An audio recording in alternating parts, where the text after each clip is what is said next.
Welcome to Chapter 1.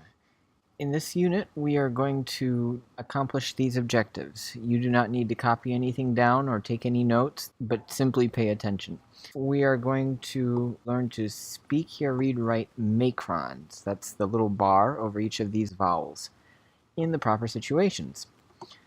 A less important objective, but something you still need to do, is to know what that situation is when you use macrons. Actually, it's situations, plural. Our second objective is that we need to distinguish certain forms that look very similar, and in the second case, sound very similar. So, and ah, and ah, and ah. A third, not so important objective is to learn the other noun endings. So, any noun ending you see in this video is, of course, going to be used in this chapter, and you need to know it. There will be no assessment of this material, but you will need it for completing all the writable stories. All right, so let's begin. Okay, so it says memorize these charts. So all this stuff is stuff you're going to want to memorize as soon as possible. You can go to this at writelatin.org/documents/charms/grammarcharts.php. So set the slider at the top to Chapter 1, and then you will have uncovered in yellow here 3 lines in Chart 2, 1 area in Chart 3, 2 lines in Chart 11b. Qui, qui, quad is singular for who or which, and qui, qui, qui is plural for who or which. And then 3 areas in Chart 12. So especially the ordinals here, you probably want to just chant them in your mind until you can say them all. Primus, secundus, tertius, quartus, quintus, sextus, septimus, octavus, nonus, et decimus. All right, so treat this just like vocab. In this video, I'm going to only deal with chart number 2 here. Here are our new endings for chapter that we will be using in chapter 1. Not many of them, but you should learn these all by heart. So if you have some way to recite them, I, that would be a good thing. First, we're going to learn the nominative singular, ablative singular, and nominative plural endings for the first and second declension. The first declension is almost all feminine nouns. So just like in English, girls' names end in A, the same thing happens in Latin. The second declension can be masculine or neuter. Here we have masculine on the left in blue, neuter on the right in gray. One thing we need to pay attention to, the main thing in this video, is the little bar over top of some of these letters. That bar is called a macron, and as you learned in the pronunciation video, you do 2 things there. One is that you hold that vowel for a length of 2 rather than a length of 1, so double long. And the other thing is you pronounce it with a hard sound rather than a soft sound. That hard sound versus soft sound will be distinguishable in 4 of the 5 vowels, in E, I, O, and U. But it is not so distinguishable in this first one, A. So this can become a bit of a doozy, and people can easily confuse ah and ah.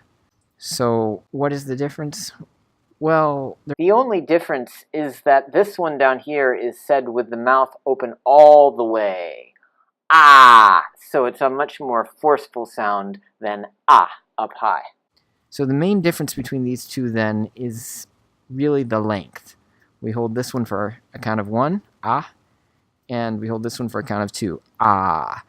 And you can even lower, if you're opening your mouth wider, you can even lower the pitch and really make your vocal cords buzz to emphasize ah. You can hear your vocal cords buzzing. The nominative plural ending for feminines is, of course, I. So I. In the masculines, us, o, e, and in the neuters, o, ah. So let's go to some examples. So here we have actual words. Roma, Roma, and Romai. So what situations do we use each of these separate endings, and I? Well, obviously we use the I if we're talking about a plural, if there were multiple Romes. A is, by itself, without a macron, is used when the word is the subject of the sentence, the thing we're talking about, when it does the action of the verb. However, if we're not talking about Roma, but it's just a side thought, then we'll probably use it in what's called a prepositional phrase. Now, a phrase is two or more words without a verb. So, like, through the window is a phrase. There are 8 prepositions which take an ablative, case word after them. And these are remembered by means of the mnemonic device SIDSPACE. Now, SIDSPACE was a cartoon character from the 1960s. But anyways, his name is helpful to remember this.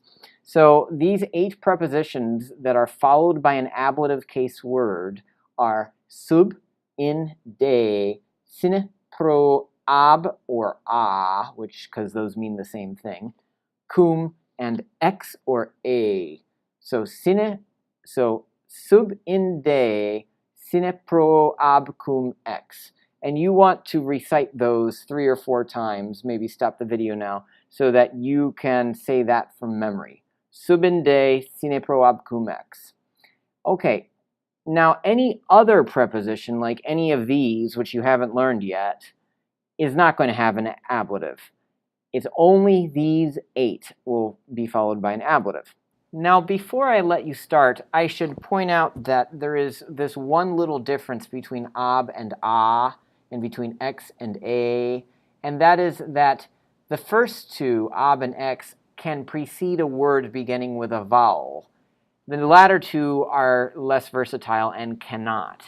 But you would probably not put these before a vowel anyways, because it would just sound idiotic to say, atrio. Your mouth naturally doesn't want to do 2 vowels in a row. So a consonant, a B or an X, naturally slips in. So you can say ab and X for everything, or you can use a and a also, but only before consonants. For example, aphoro or aphoro, out of the form or from the form. So let's practice this a little bit. Now, if you see an A, then you want to convert it to an ablative by putting a line over it. But if you see an us or then you want to convert it to an ablative by making it long O instead of us or And then you, of course, have to precede it by one of these 8 prepositions, which might be appropriate. So let's try these. Fenestra, window, can be made into an ablative by putting the preposition in front of it, and then a line over it. In fenestra, in the window. Okay, lacrima, tear. Sine lacrima, without a tear. Roma, Rome. In Roma, in Rome. Dominus, master. Now what would this be? Pro domino, for the master. Yes. Okay. Hortus, garden. Ab horto, away from the garden. Or ex horto, out of the garden. Equus, horse. In equo. And why don't you try to do the rest of these? So turn these into an ablative. Stop the video and try it yourself.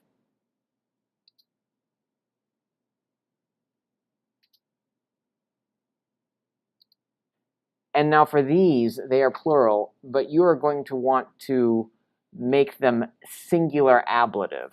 So right now it means coins. You'd want to make it something like without a coin.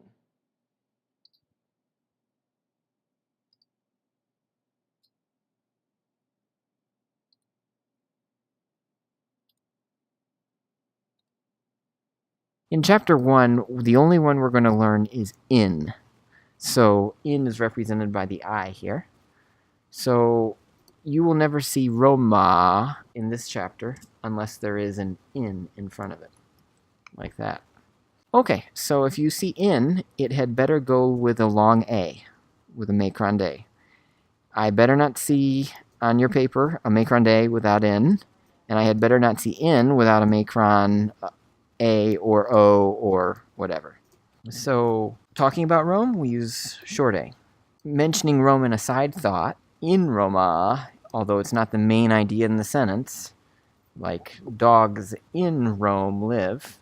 Well, the main idea is dogs live, but if it's a side thought, then it's in a prepositional phrase, then we're going to use that long A, and then, of course, I for plurals. The masculines are the same, but easier to distinguish, and the neuters are the same, but easier to distinguish. Egypt, in Egypt. Aegyptus, in Aegypto. And if there are two Egypts, northern and southern, Aegypti. Okay. One town, Oppidum, in the town, or town as a side thought, Oppido, and then towns, Oppida. Notice this ending and this one up here are identical. How can you distinguish them? There is no way. The only way you can distinguish them is context, by knowing what the words mean. This one up here will be feminine singular. This one will be neuter plural. But you usually can distinguish them pretty easily. After all, we have the same problem in English. We have any girl's name, like Carla, and then we have neuter plural words that also end in A, like bacteria. Now, one of them would be one bacterium, but when you say bacteria, you're talking about plural. And you don't usually confuse bacteria and a girl's name like Carla. You usually know that one of them is a neuter plural thing and the other is a feminine thing. So it shouldn't be too much of a problem to distinguish them.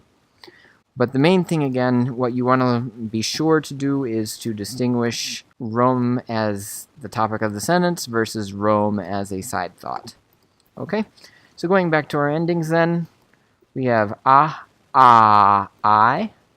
In the masculines, us, o, e. And in the neuters, o, a. So to review our objectives, hopefully you now know that you need to hold all of these for a double length. And you need to know what situation you use them. Well, the situation in which you use them is in the ablative as a side thought. Of course, you will also use them in certain other situations too. But used as an ending, you're using them in a prepositional phrase as a side thought or in the ablative. Any of those answers are fine. And let's see. Hopefully you can distinguish a from a. And so in the future, don't say in Roma. That's wrong.